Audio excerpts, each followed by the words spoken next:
120 secondes,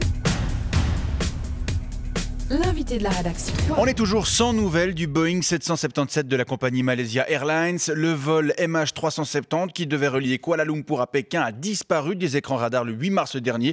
Et depuis, des équipes de spécialistes de plusieurs États sont à sa recherche sans succès. Ce qui fait naître les rumeurs les plus folles sur les causes de sa disparition. On va faire le point sur les différentes théories échafaudées pour expliquer cette volatilisation avec vous ce matin. Wayan Lopsiger, bonjour. Oui, bonjour. Vous êtes journaliste, spécialiste de l'aéronautique. Alors, quelles sont les pistes qui peuvent expliquer qu'on ne retrouve pas ce 777, comme on dit dans le milieu? Oui, alors la première, c'est que l'avion aurait disparu accidentellement.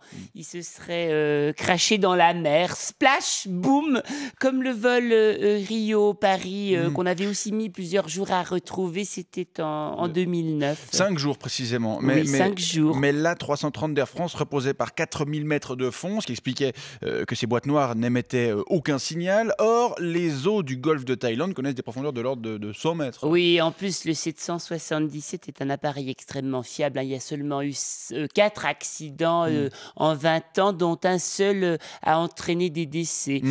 Cette théorie ne tient donc pas la route. Alors, il y a donc d'autres pistes. Oui, comme celle du suicide du pilote qui aurait été bouleversé par la condamnation à 5 ans de prison pour sodomie d'Anwar Ibrahim, un opposant au régime malaisien, un opposant dont le pilote était un ardent partisan. Oui, mais le parti d'Anwar Ibrahim a tout de suite démenti cette thèse. Oui, naturellement, mourir pour des idées, mais quelle idée. Le pilote aurait aussi eu des petits problèmes sentimentaux. On dit que sa femme l'avait quitté, mais là aussi, pas de quoi envoyer son avion dans la mer. En plus, ses collègues, tout comme ceux du copilote, décrivent ces deux hommes comme des personnes tout à fait stables psychologiquement. Même si on a trouvé un simulateur de vol chez le pilote. Oui, mais bon, trouver un simulateur de vol chez un pilote, c'est comme trouver un tableau noir chez un professeur ou une valise d'argent chez un politicien, rien que de très banal.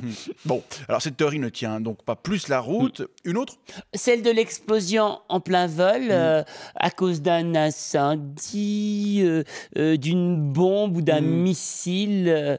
Boum, plus rien. Ça vous paraît cohérent? Oh ben non, ça ne tient pas. Un avion qui explose, ça laisse des traces, notamment des traînées de chaleur qu'on peut voir par satellite.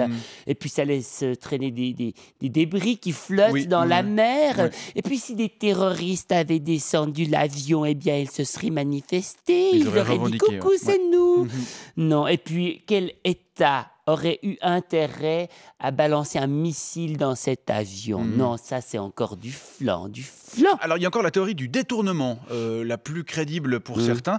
Et l'avion serait en fait aujourd'hui caché quelque part. Oui, mais alors le pirate aurait dû désactiver le pilote automatique, reprogrammer le Flight Management System, ce qui n'est pas très facile, je peux vous le garantir, désactiver le système ASCAR, là encore c'est coton, désactiver les radios VHF, le SATCOM et le transpondeur, bref, un job de vrai pro. Là, on parle d'un Mohamed Atta de luxe, une Rolls-Royce du pirate.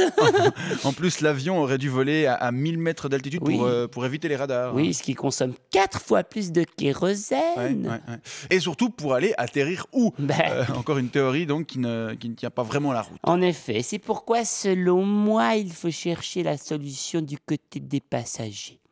C'est-à-dire? Eh bien, je pense qu'ils étaient tous raéliens et qu'ils ont été prélevés avec leur aéronef par les Elohim qui cherchaient à compléter l'enseignement qui a été transmis à Claude Vorian en 1973. Ça peut vous paraître farfelu, mais c'est la seule théorie qui tient, selon moi. Ou alors, c'est un coup de Marty McFly ou de Locke.